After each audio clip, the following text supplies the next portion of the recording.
after the Triumph Thruxton R, probably my second favourite hipster chariot.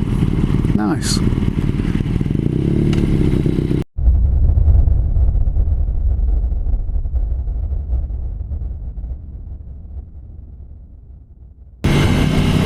Hello everyone, and welcome to a little Sunday ride out vlog.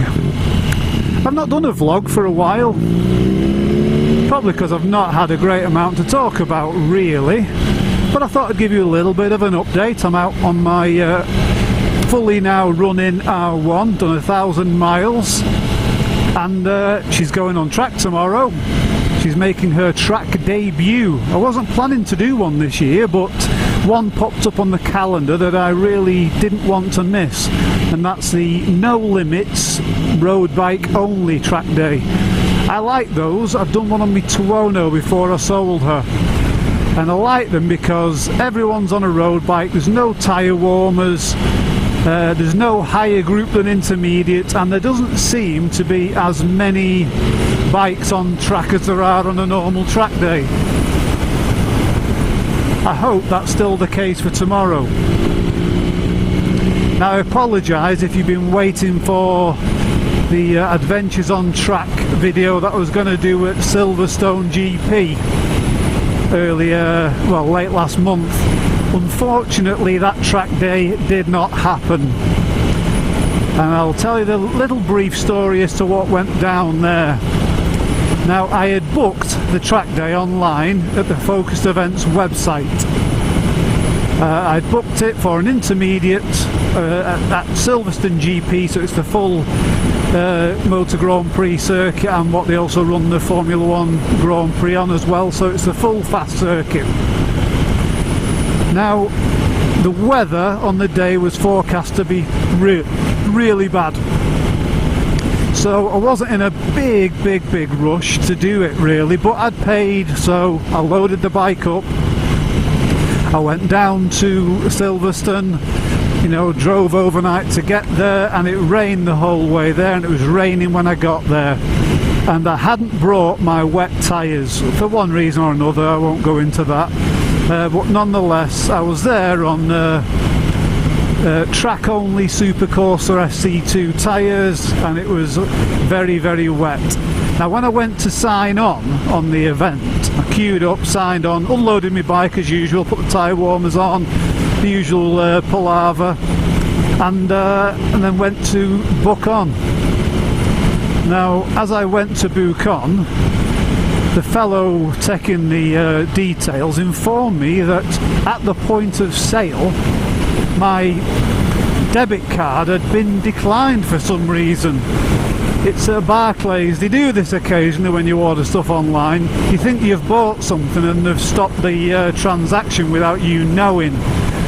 It's happened before this, it's a pain in the backside. The money was in the bank, it just for whatever reason didn't make the transaction. So instead of sending me an email and telling me that my card had been declined, they still sent me a confirmation email.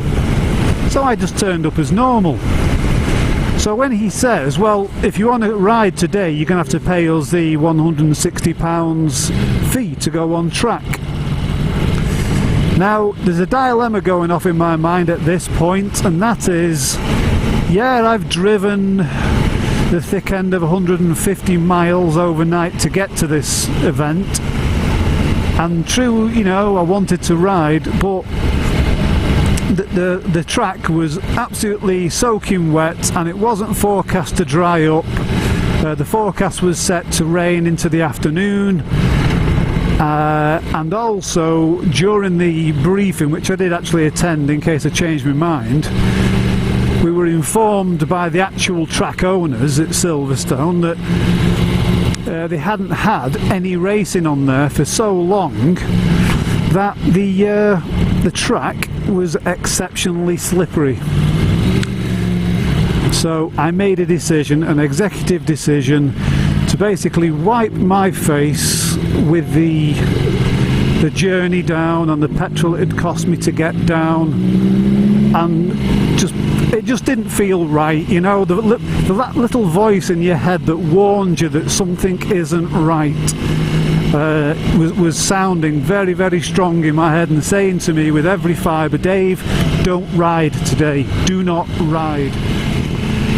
Every time I've ignored that voice in my head, it's always ended badly for me, and on one occasion almost got me killed to the point where I was in hospital on a survive the night kind of regime, you know, which is a real life-changing injury. So from that moment on, 10 years ago, I always vowed that I would always heed that little inner voice in my head which said, Dave, don't do this or don't do that. So I didn't. I packed up and drove home. Yeah, I used half a tank of diesel in my car, you know, and a load of wasted time, but I saved the track fee, and furthermore I didn't stuff the bike, which I'm pretty certain either I'd have driven it exceptionally slowly or I would have crashed. So yeah, so the Silverstone track day didn't happen.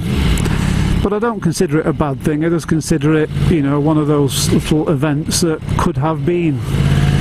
So instead, the R1 and I are we are riding tomorrow at Donington Park. Good old Donington, you can't beat it. So that's that really, that's where I'm up to at the minute. Now once I've done this track day, and as I have done 1,000 miles on this machine now, I will then, I feel, be in a position to do a really good, thorough owner-rider review of this bike. And I'm going to try a little bit harder on this review because generally I just go into it with a vague notion of what I'm going to say. I and waffle all the way through, and yeah, basically I'm never that satisfied with it. So what I might do, I might actually try and script it out a bit, storyboard it a bit, just to try and make it a bit slick.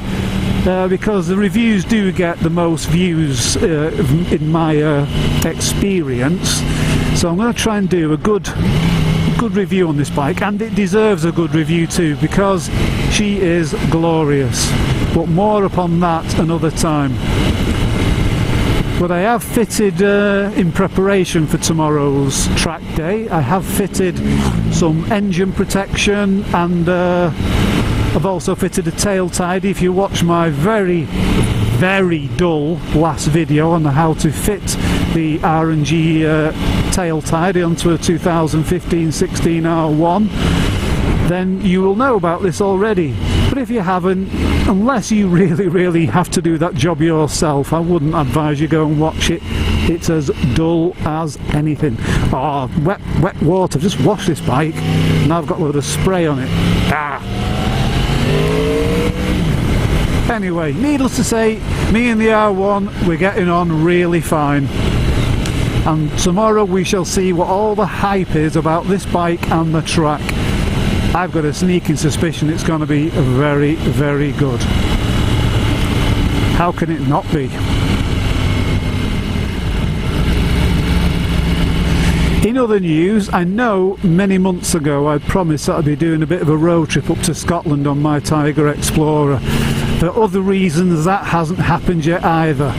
Mainly because it was going to be a camping trip, and at this time of year, or in the second half of summer, Scotland apparently is a complete nightmare for midges and mosquitoes and horrible crawly things which will drive you apparently mad.